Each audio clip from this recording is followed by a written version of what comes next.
Assalamualaikum warahmatullahi wabarakatuh. Teman-teman kami yang baik hatinya, Nabi Shallallahu Alaihi Wasallam bersabda, Innama bu'istu liutammima makarimal akhlak. Sesungguhnya aku diutus untuk memperbaiki akhlak manusia. Jadi dimensi akhlak menjadi sasaran utama dari kenabian. Akhlak ini aspek khusus yang dibahas dan dicecar dalam tasawuf. Jadi kerja tasawuf itu sebenarnya adalah untuk memperbaiki akhlak. Jadi kental sekali bahwa misi kenabian itu adalah misi sufistik. Kalau kita bicara tasawuf, maka ada 3 jenis yang perlu kita pahami. Yang pertama adalah tasawuf falsafi, yang kedua adalah tasawuf akhlaki, dan yang ketiga adalah tasawuf irfani atau ma'rifati. Tasawuf falsafi adalah tasawuf teoritis atau filsafat tasawuf. Jadi mirip dengan ilmu teologi atau kalam. Teologi kalam itu membahas konsep-konsep ketuhanan secara umum. Sementara tasawuf falsafi itu juga membahas tentang konsep-konsep ketuhanan dan pengalaman-pengalaman batin seseorang lewat konsep-konsep khusus.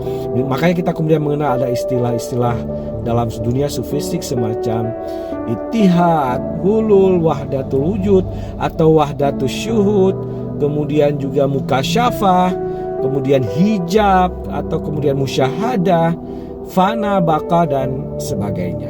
Itu adalah konsep-konsep teoritis dalam tasawuf. Jadi tasawuf falsafi adalah kajian atau filsafat tasawuf. Maka kalau ada kelompok-kelompok yang menyebut dirinya tasawuf tapi fokus utamanya adalah kajian dan diskusi, ceramah-ceramah tasawuf, itu adalah tasawuf falsafi sebenarnya, tasawuf teoritis. Dalam model pembelajaran ini seseorang atau murid masih boleh bertanya, bahkan berdebat tentang berbagai dalil, teori, definisi tentang tasawuf. Kata para arif, 1000 anggur tidak akan pernah membuat engkau mabuk sampai engkau meminumnya. Jadi 1001 kitab tentang tasawuf yang kita baca itu tidak akan pernah membawa kita sampai kepada Allah, kecuali kita bersedia menempuh jalan menuju kepada Allah. Maka kemudian ada tasawuf level kedua yang disebut dengan tasawuf akhlaki. Tasawuf akhlaki sebenarnya adalah tasawuf syariat, tasawuf syar'i, syariatnya tasawuf, fikihnya tasawuf, atau juga disebut juga dengan adab tasawuf atau etika tasawuf. Jadi pada level tasawuf akhlaki itu sudah masuk pembelajaran praktik-praktik adab-adab atau hadab dalam beribadah. Jadi sudah diajarkan bagaimana cara berperilaku, bertindak, tunduk dan patuh kepada Allah lewat para pembimbing ruhani, lewat wasilah-wasilah yang diwariskan Rasul atau para pewaris Rasul yang ada setiap waktu dan tempat, setiap zaman untuk membimbing manusia. Jadi tidak hanya otak disasar, tapi sudah masuk aspek daripada afeksi, ya, kemampuan merasakan sesuatu lewat tingkah laku. Sehingga dari proses tasawuf akhlaki ini terbentuk sikap-sikap lebih dalam, terbentuk adab etika, sopan santun atau gerak-gerik yang terpuji, sehingga muncul sifat-sifat semacam ketekunan, kemudian keyakinan, kepatuhan, kemudian ketertiban, kemudian apalagi jujur, adil, termasuk juga ikhlas, dermawan, dan sebagainya. Jadi tasawuf pada level ini memang tidak banyak lagi bicara, diskusi, tapi sudah bertindak, sudah berubudiyah, sudah melakukan praktik-praktik secara sangat ketat dan disiplin. Tasawuf akhlaki ini sering kita jumpai secara khusus itu dalam kelompok-kelompok tarikat. Kelompok tarikat itu sebenarnya adalah, atau kelompok sufi dalam ordo-ordo sufi itu sebenarnya adalah ahlus sufah. Ahlus sufah itu adalah keluarga para sufi. Jadi Mereka membentuk kelompok-kelompok kekeluargaan yang dipimpin oleh para imam atau mursyid-mursyid yang mendidik akhlak muridnya secara spesifik dan khusus. Itulah kenapa Sufi itu cenderung membentuk kelompok, karena pendidikan dalam kelompok itu lebih mudah, lebih cepat, dan lebih spesifik.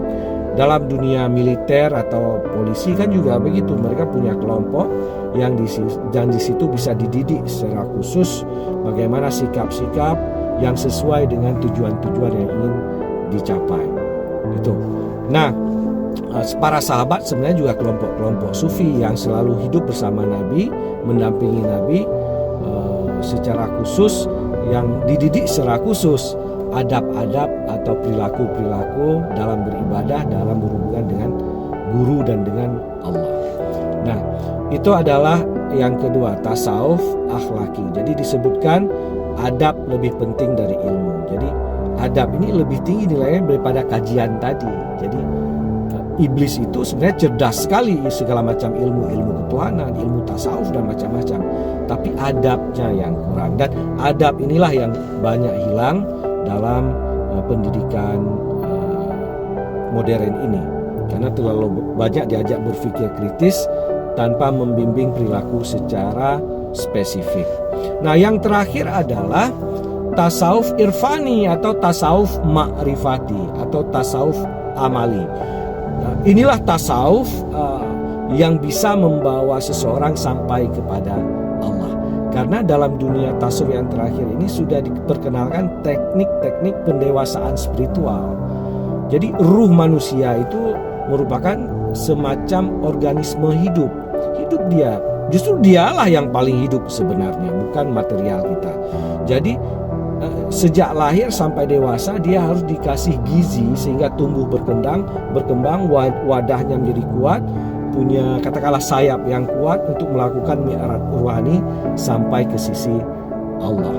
Jadi dalam dunia tasawuf ma'rifati, seorang guru yang berkualitas Khidir atau berkualitas membawa kualitas Jibril itu mendidik muridnya untuk bisa melakukan perjalanan sair wasulu, diperkenalkan titik berangkat, kemudian tujuannya kemana, dan di antara itu ada stations atau makam-makam hal ihwal, pengalaman-pengalaman spiritual yang pasti akan dialami karena menempuh perjalanan dari alam jabarut ke alam malakut sampai alam rabbani.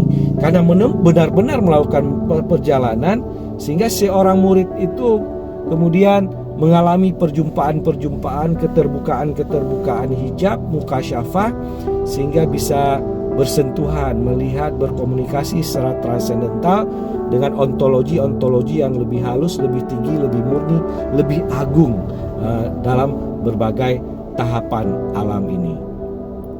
Jadi memang kalau kita lihat bahwa nabi atau para nabi itu memang orang-orang yang ma'rifati, punya tarikat, melakukan perjalanan dan mengalami kejadian-kejadian sufistik di berbagai alam. Dan Al-Quran itu sendiri sebenarnya kan bukti bahwa catatan-catatan bagaimana para nabi itu atau Muhammad sendiri merekod berbagai pengalaman mistiknya, sehingga begitu mutasyabihat ayat-ayat yang ada di dalamnya. Artinya apa? Pengalaman ma'rifati lewat tasawuf irfani itu memang sesuatu yang sebenarnya Nabi sangat harapkan kita juga replika di setiap tempat dan masa, karena lewat inilah sebenarnya kita bisa rujuk, wusul, terkoneksi kembali kepada Allah Subhanahu wa Ta'ala. Jadi idealnya adalah ketiga ini kita miliki, baik secara falsafi teoritis, akhlakinya, dan juga ma'rifatinya. Inilah sempurnanya Islam. Kafahnya Islam ada pada ketiga komponen ini. Assalamualaikum warahmatullahi wabarakatuh.